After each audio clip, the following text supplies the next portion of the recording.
સુરત જિલ્લા આહિર સમાજ સાર્વજનિક ટ્રસ્ટ દ્વારા દર વર્ષની જેમ આ વર્ષે પણ દક્ષિણ ગુજરાત આહિર સમાજનો 24મા સમૂહ લગ્નોત્સવનું આયોજન કરવામાં આવ્યું હતું। આ સમૂહ લગ્નોત્સવમાં 24 દંપતીઓએ પ્રભુતામાં પગલાં માંડ્યા હતા।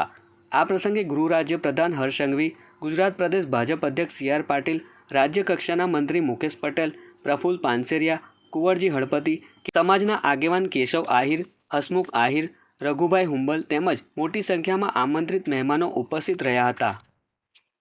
અને સુરત જિલ્લા આહિર સમાજ સાર્વજનિક ટ્રસ્ટ અને દાતાઓના સહકારથી આ યુગલોને આશરે 22 જેવી વસ્તુઓ ઘરવખરીની એમને કન્યાદાનમાં આપવામાં આવશે।